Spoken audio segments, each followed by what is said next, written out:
Hi, and welcome to the Fancy Comma YouTube. Today I'm joined by Gina Errico.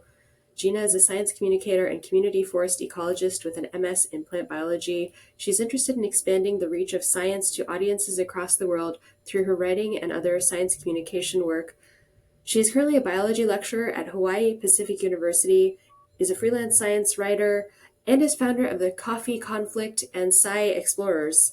Her writing spans all breadths of science, mainly focusing on nature, the environment, and our connection with nature. Her work has appeared in the Xylem, Botany One, and the Los Angeles Times, which is, I should say, one of my favorite science media outlets ever. So, welcome to the Fancy Comma YouTube. I can't believe I'm talking to someone that actually has written for the LA Times science section. So I guess I'll start off by saying that back in the day when we wrote Amplifying Science Communication with Public Relations, you were the winner of one of our book giveaways. You said you've used Fancy Comma blogs to improve your science communication, which honestly makes my life because that's kind of why I started blogging. How has Fancy Comma helped you? So back when I won that, I was still in grad school, and that was really when I was just starting out and trying to figure out where my footing was in the world of science communication. And so I've used a lot of Fancy Commas resources to really help me figure out, how do I market myself? What are certain like key terms? Like there's things like copywriting that I still genuinely don't understand. And so I've read a lot of the blogs that have really helped me understand, how different copywriting works, all those types of things. So it's been a really valuable resource in understanding sort of the basics of science communication that you don't really learn if it's not like a career that you take traditionally. And so as someone who went through like the formally trained science world, it's been a pretty good resource in helping me figure out like how do you market yourself to the world outside of science. It's a whole different field when you're trying to apply to grad school or get in academia versus trying to pitch as a freelancer or market yourself to outsiders. So it's been really valuable for me in learning those like the ropes and making sure that the things I think work a certain way is actually like really how it works. I love that you've used the Fancy Comma blogs because I know from my experience as a science writer also that I didn't even know what copy was until my clients started saying, "Hey, can you write some copy?" And I was like, "What's that?" And so I googled it. My goal is to help other people not be like such a foreigner, stranger in a strange land when it comes to like being a scientist in the marketing world, because it really is like such a different world. You're a AAAS fellow, writing fellow at the LA Times. So the AAAS is the Association for the Advancement of American Association for the Advancement of Science. They have a writing fellowship where they place scientists at writing outlets. So they have like different outlets. You got this fellowship, and which is relatively prestigious at the LA Times. What was that like? That sounds like a dream job. When you were saying, "Oh, I've never talked to someone who's published in the LA Times," like, "Oh, right, I forgot that I published in the LA Times." Like, it's definitely a surreal experience, especially as somebody who did not do a lot of science writing really at all before the fellowship. It was stuff that I just sort of did in my pastime. I did a lot of social media work, but nothing really like long form and like news outlet worthy. When I got the fellowship and I got placed there, it was just kind of this like surreal feeling the entire summer. So the fellowship's, I think it's 3 months long.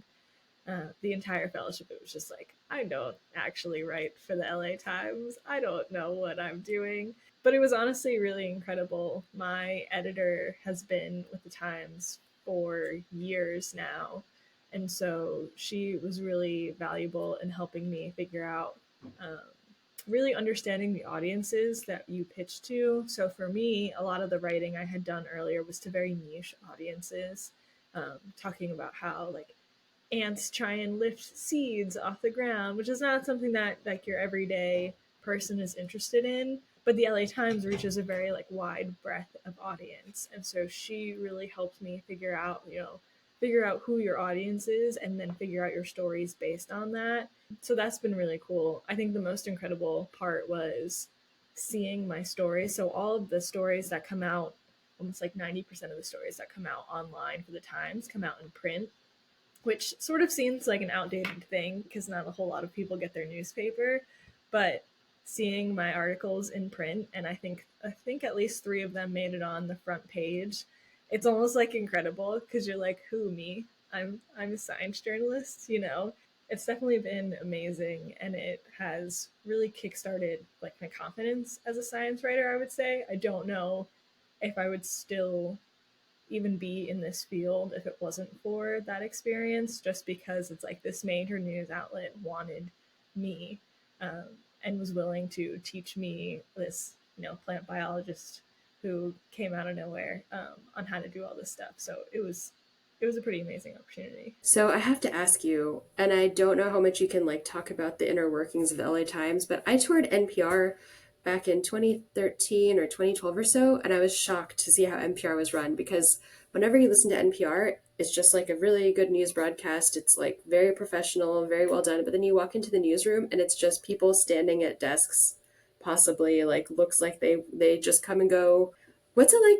What's the LA Times like? I mean, it was post pandemic, so I'm assuming they were mostly remote. LA County is the largest county in the US, and they had very strict COVID lockdown measures. Did you go into the newsroom? Did you work remotely? Like, how did that work? And did you have like an editor and everything? And it was it just like being plugged in as like a regular journalist? I got to go into the office. They are majorly working from home still, but I did want to be sort of in California, so I moved out there for the summer. My editor works largely remotely, but she came in to show me around the office. It's a beautiful building. It's relatively new. I think they finished it like right before the pandemic. It looks like it was just sort of this very big social fun place to be. You walk in it and it's kind of a ghost town. There's actually a whiteboard that was still up there that said like, as of March something, we will be working remotely because there's just a whole like news outlet team that went home for COVID and then just stayed remote. It's a really cool place. I would say like dynamic wise, it's incredibly friendly. Like I always imagined newsrooms as sort of like cutthroat and fast paced. And well, it's probably I had a little bit of a different experience because I was sort of an amateur reporter in that sense. So I had my own editor. So the editor of the science and medicine section was my editor. So she worked really closely with me. And there was several other reporters that worked in that section that I got to meet and talk to. So it was really cool because they treat you like a reporter, but they also have the understanding that like you're not actually formally trained as a reporter. So everyone was extremely helpful and really wanted to hear my ideas and like help me walk through all the things. Um, One of the people who works there was a freelancer for the New York Times before she started full time at the LA Times. And so she was really helpful in helping me figure out, here's how you interview people in person. Here's how you interview people over Zoom. She actually bought me my first recorder to take out into the field, which was so cool. She's like, "You're a real reporter now. Here you go." And so that was really amazing. So it did feel like I was a part of the team, but it wasn't the sort of pressure as like you need to be, as high up in experience as everyone else because they knew exactly where I came from. It was definitely a lot different than I thought, but it was really like a great experience to be a part of. That rules because a lot of times I feel like the reporting that comes out of newsrooms scales with like how well the newsroom is run, and yours sounds like LA Times is run pretty well, and maybe that's why their science section is like so great. And you also were you have a master's in plant biology. You are a professor at Hawaii Pacific University. I'm assuming teaching biology, or do you teach science communication also? So right now I teach plant biology and ethnobotany, and then I help out with some of the general biology stuff. But next semester, I'm going to help teach science communication, which I'm pretty excited about. So our next question is, what's it like to switch from academia to science reporting? But it sounds like you also kind of are back into the academia thing. So what's it like to switch from academia to science reporting and then back to academia and science communication? I guess should be the updated version of this question. Yeah, I think the biggest thing is that I went from grad school, like grinding, all the time because I was trying to finish my thesis, to pretty much working essentially like 9 to 5 in this journalism role, and then trying to keep that 9 to 5 as I switch back into academia, but also doing like, this freelancing on the side. Um, I think the first few weeks, myself and a lot of the other fellows were sort of in this like weird confusion stage because in grad school it's so fast paced. You're doing everything all the time. There's really no like off the clock. And so a lot of us moved. So I had moved to California, and my editor was like, you don't have to work past 5 o'clock. Like, stop working, go out to eat, like, go find something to do because, like, you're in this new place.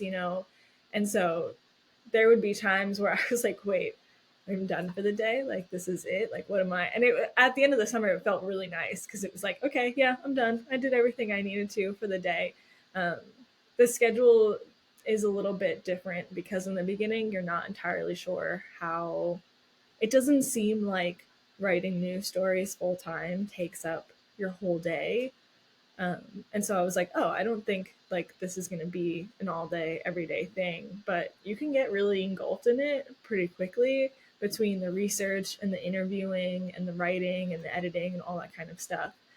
So there was days I would get really wrapped up in it, and I would be messaging my editor, and it'd be like 6:30, and she'd be like, like, we're done for the day. I'm like, you're right, we should stop. She goes all the time. She's like editing and doing things at all hours of the day, but she really helped me like set a boundary, so that was good. Now that I'm back sort of in the academic role, I'm trying to keep that in a sense, just because I feel like a lot of times in academia we push ourselves to go all the time, and if you're burnt out and the students are burnt out, it's really just not a good environment to be in. So I really try and make sure that if I like work late, sometimes I teach late classes, that I try and like go in a little late the next day, or I try and like take the weekends off. I mean, I just moved here several months ago, so I'm also making sure that like I make the most out of Hawaii, which is good. Um, so it's definitely like a weird transition, and for a while you sort of feel like an imposter in all of those stages. Um, but I would say it's definitely been refreshing to have that break before coming back into a full-time role for sure.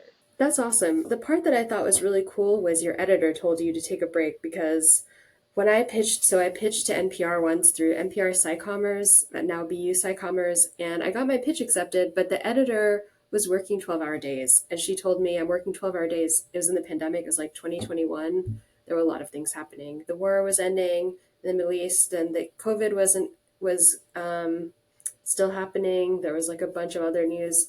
So my story got pulled just because my editor was like working 12-hour days, which is like, that's not even sustainable. I tried to work 3 12-hour days in a row, and my eye started getting like so weird. And actually, I'm going to link my other video here where so people can see that my eye literally just like, I was trying to look that way and my eye just literally like went like this. So it's really important. I learned it's really important to have work-life balance if you want to have your like body functioning properly. Like it's been a couple days since my eye did that, and now it's better. I just did some meditation, but work-life balance, to summarize everything I just said, work-life balance is really important. And it's cool that the people at the LA Times, which is one of my favorite publications, the science section is one of my favorite publications sections for science. That's cool that they do have a good work-life balance. And it's really amazing that it's because usually your editor, in my mind, editors are always pushing you to do more, especially in the way journalism is now, where like everyone, it's like science, don't you think? Where like everyone's working, like burning the candle at both ends, and then the system isn't set up for people to take breaks, because the more you publish, the more you get like accolades, and then like it has that aspect where like people work, like you can be a PI somewhere, or you could be like a big name journalist and have other people do your reporting for you. I think that it's amazing that there aren't more scientists in journalism because they're so similar. But LA Times, I love that LA Times has good culture, at least for the AAAS fellows. Yeah, I think one of the things too about for those people who are interested in taking that switch between science and science communication, um, it's definitely a whole new world. Like the work ethic I think is similar between like being a researcher and being a journalist, because you have to know where to look and the right questions to ask. One of the biggest things for me was everything is so cool, and I would forget that at the end of the day, like I have to explain that to people. And so I did this really cool story where I got to go to NASA and learn about this robot that they were building. And they would tell me something like, oh yeah, like, you know, we have these different links and they help the robot move. I'm like, oh, that's so cool. And so I like write it down, and then my editor would comment on it and be like, okay, but like how does that work? Like how do you explain that to people? And so sometimes I would have to acknowledge that I had this really cool opportunity to like go and see these really cool things, but you also have to explain that to people. Or there would be times where, you know, they would say, you know, this is how it works. I'd be like, right, this is how it works. And that's how I would write it and be like, okay, but how does it work? Like, what are they doing to make it work? And so it's definitely a challenge to figure out the questions that you need to ask so that other people can really understand. And that's why I think that the science writing that comes out of the Times is the way that it is. One, because my editor is just incredible in that way, but they like have this keen knack to figure out like the right questions to ask, which I did not realize how challenging that can be sometimes. I mean, luckily you can reach out to your sources after the fact and follow up and those types of things. But that was definitely a huge learning curve for me. It was really like separating yourself as somebody who's like a huge science geek who's just like taking it all in versus somebody who is there to make sure that they get the questions answered that they needed to write the proper stories. Thanks for taking the time to chat with me. Yeah, thanks for having me.